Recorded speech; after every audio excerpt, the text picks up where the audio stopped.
A'udhu billahi minash shaitanir rajeem. Bismillahir rahmanir rahim. Dear brothers and sisters, welcome. Today, of course, is the holy month of Ramadan, the second. And joining with me here is Brother Syed. Assalamu alaikum. Assalamu alaikum, Brother Ali. How you doing? Good. Brother Syed, Yes. so far, you fasted one day. Yeah, first day already.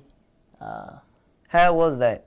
I gotta say, for being realistic here, it was definitely a lot easier.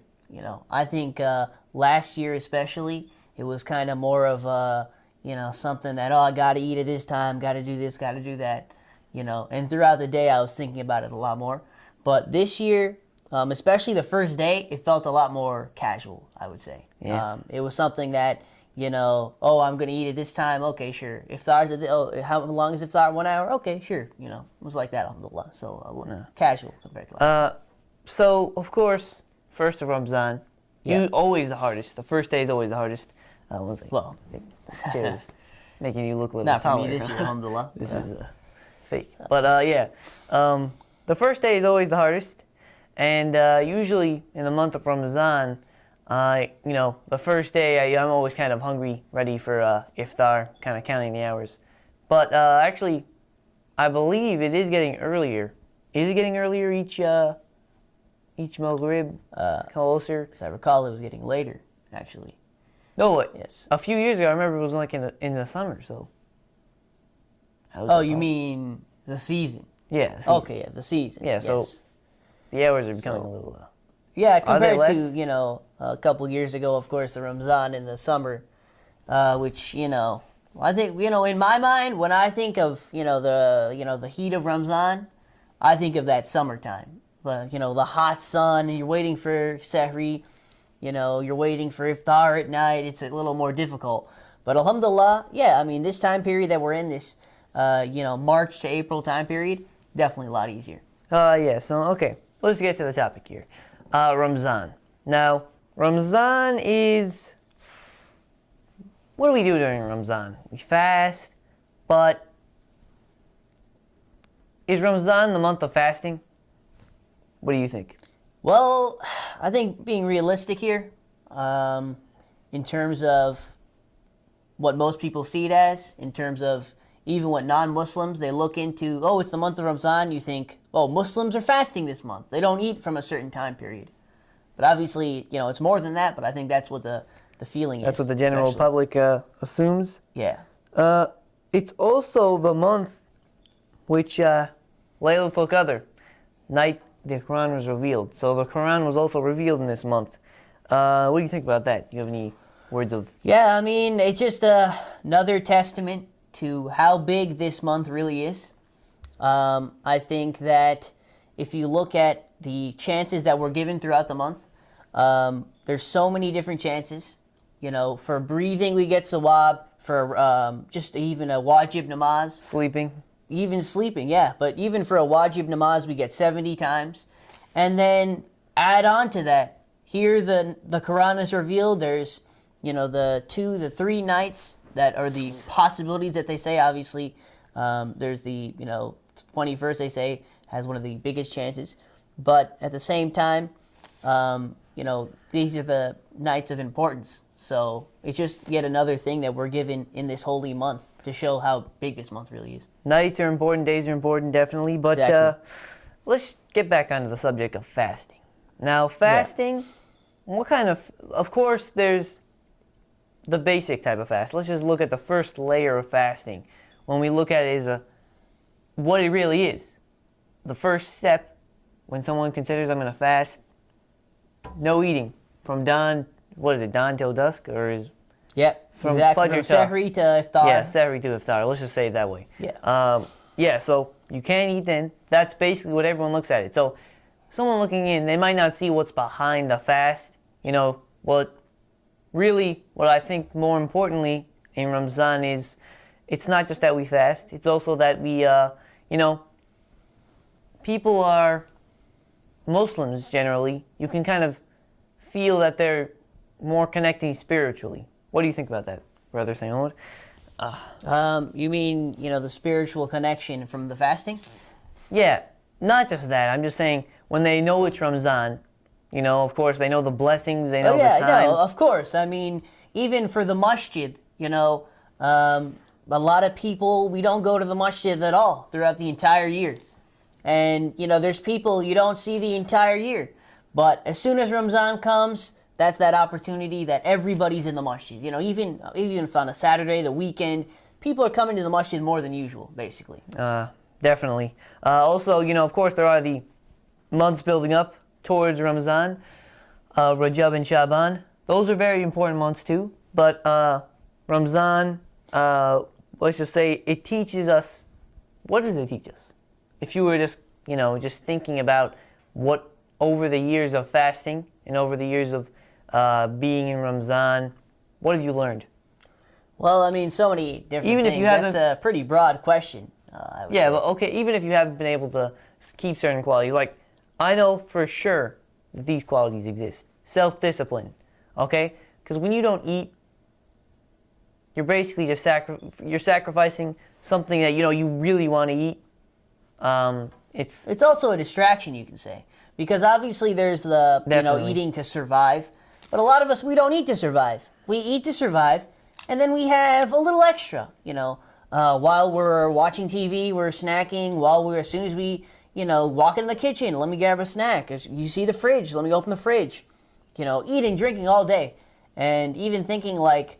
Throughout the day, that's all we're thinking about. What am I going to eat? What's for breakfast? What's for lunch? What's for dinner? Our days sometimes even revolve around that. That is pretty time consuming. Just Exactly. thinking about eating, it kind of removes an obstacle in your way to a certain point.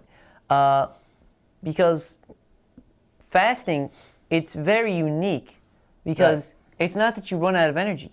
Fasting is actually supposed to supply you with energy. Well, at that's a least at certain gradual point. thing. Yeah, gradually. Yeah. But if you, during Ramadan, you're not eating and you pretty much just have the whole day. Now, I know some people like to kind of skip through the day, maybe, take a few naps, maybe take less of it. But really, I mean, it provides you with a lot of energy. You're able to do a lot more things than you would regularly, removing the time consumption that eating takes up and just thinking about eating. But, Well, I mean, it's also just one of those things. I mean, even you could say that, that time period between, I was mentioning this on another program recently, when the time period before you break your fast. Like, for example, it's namaz time, and, I say I could either read my namaz now, or I could, eat some food, drink some water. And so when you drink that water, when before you drink the water, when you're reading your namaz, there's like this extra energy that you get. It's kind of like, hey, then let me read Isha, It's kind of that advantage that you have over, that self-control basically, that you're able to make it, to read your namaz first and get that extra blessing that you're putting your namaz first, I'd say. before iftar or second. Yeah, before iftar. Before iftar, yeah.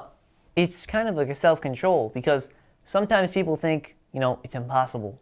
Let's just say, here's Maghrib. Once Maghrib time comes, they just completely fall upon, they gotta eat, right?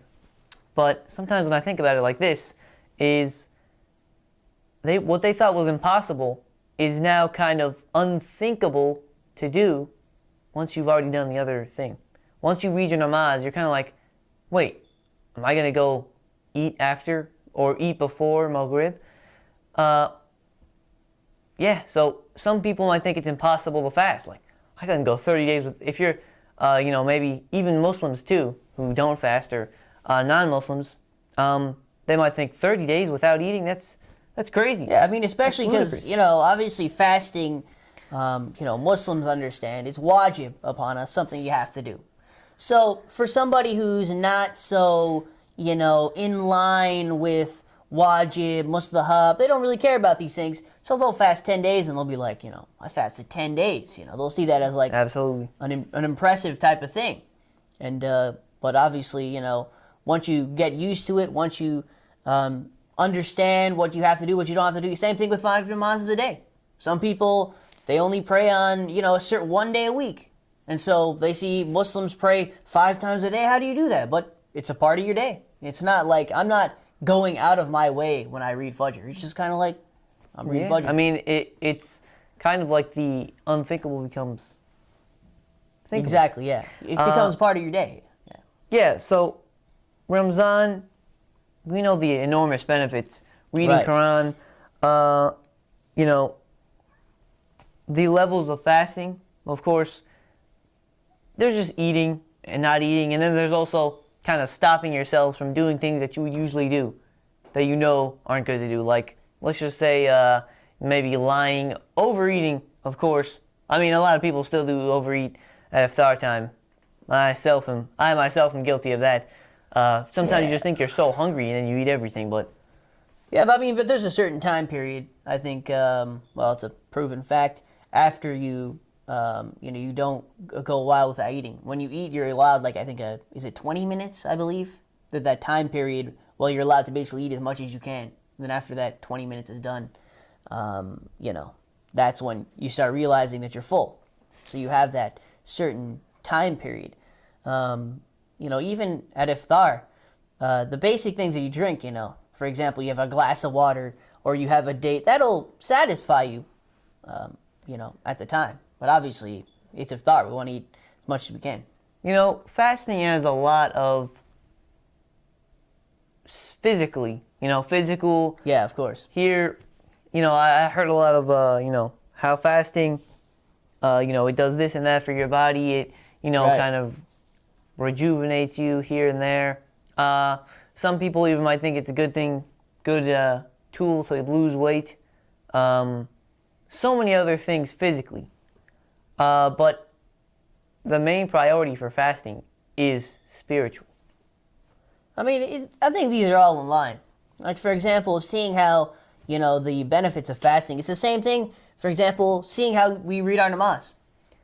If reading namaz, are you seeing it as, an act of worship to Allah subhanahu wa ta'ala, or is it an exercise? Because I think that you could make the case, if you do it at a certain speed, it is a good form of exercise. I think Allahu even Akbar, subhanallah, it's actually I've seen yoga, right? A lot of the poses are like the same. So Exactly. I think it does have a physical impact too that we can't really but I comprehend mean, like, right if you now. just see it as that, if it's just exercise, the same way the Quran could just be a book.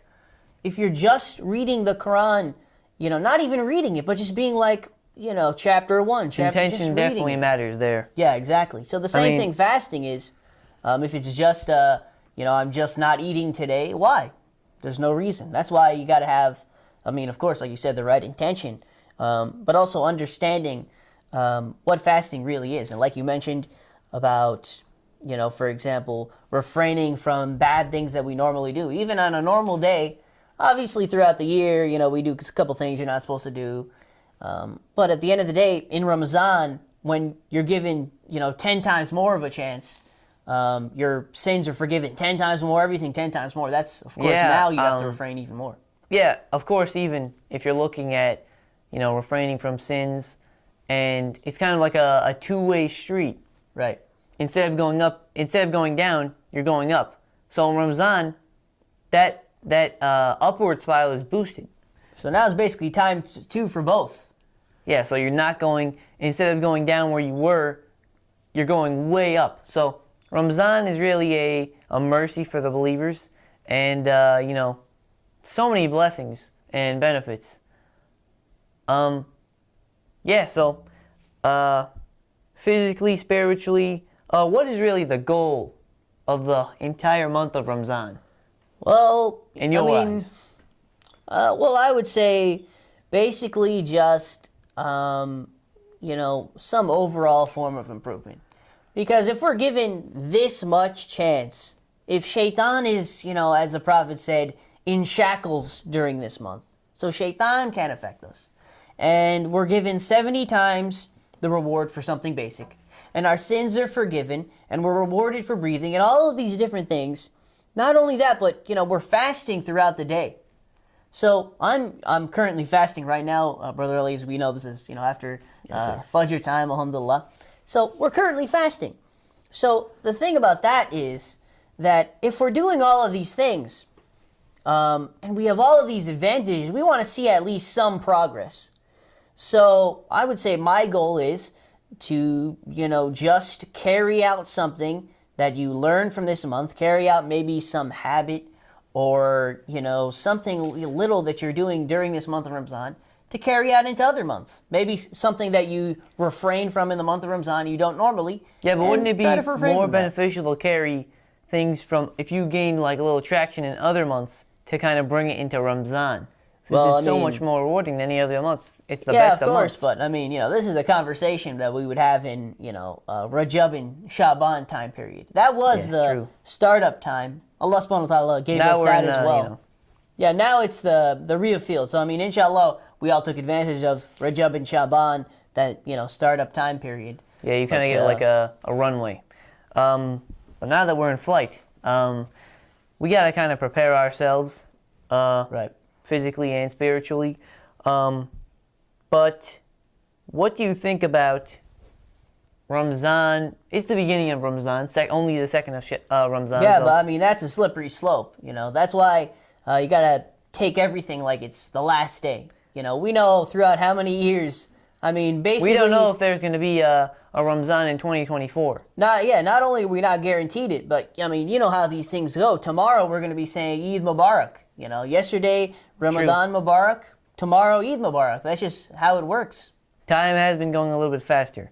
But I also noticed that Ramzan, sometimes we like to think, okay, you know what, Ramzan's coming next year. Next year, Ramzan, this year I'll kind of get a little momentum, but maybe next year is when I'm going to hit the peak, the climax, whatever you want to call it, of where we should be doing every Ramzan.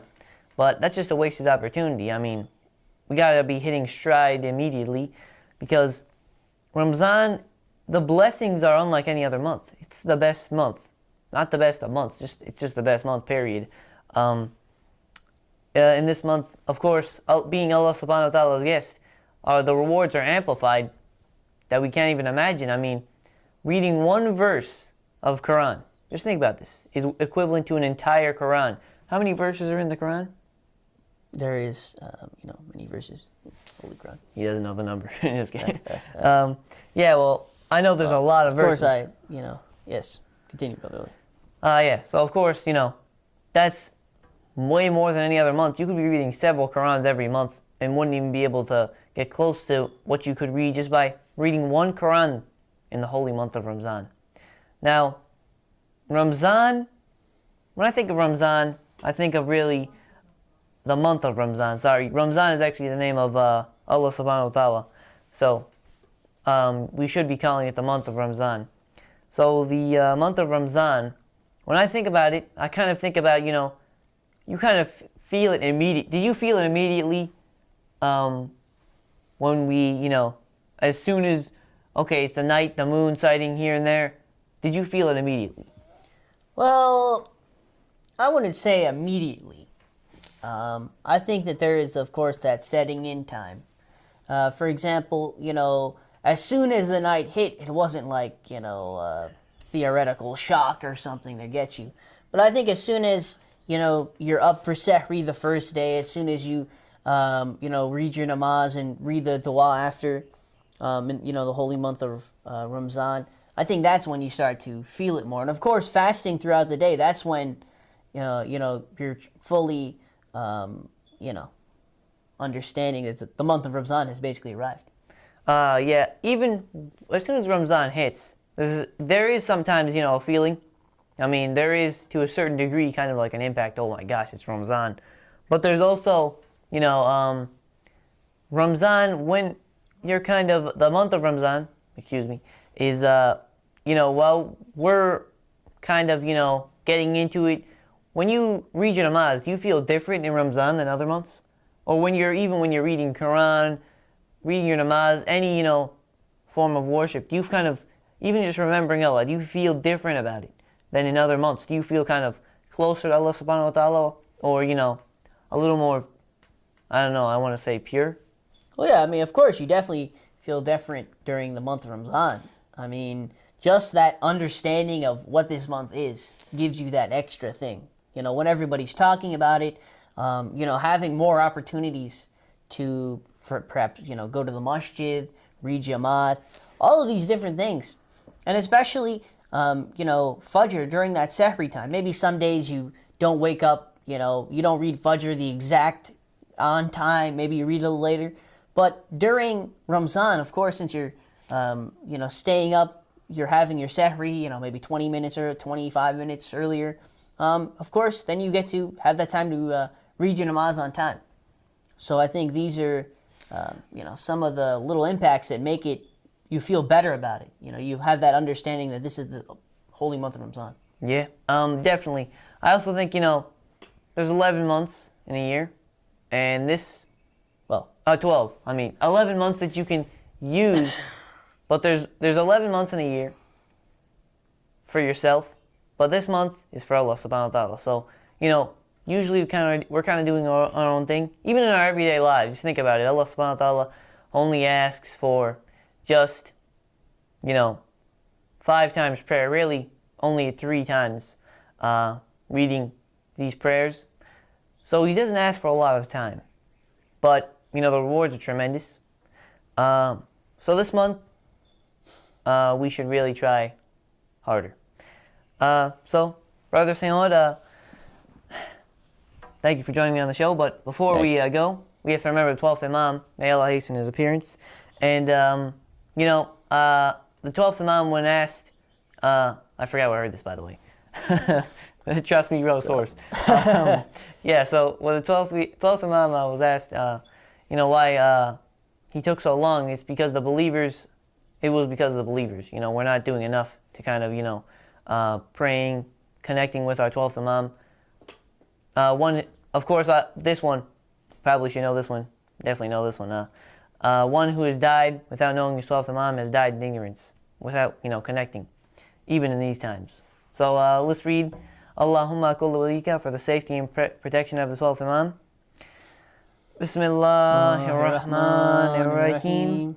Allahumma kullu walika al-hujjat ibn al-Hassan. Salawatuka alayhi wa ala في هذه الساعة وفي كل ساعة وليا وحافظا وقائدا وناصرا وذليلا وعينا حتى تسكنه أرضك طوعا وتمتعه فيها طويلا برحمتك يا أرحم الراحمين.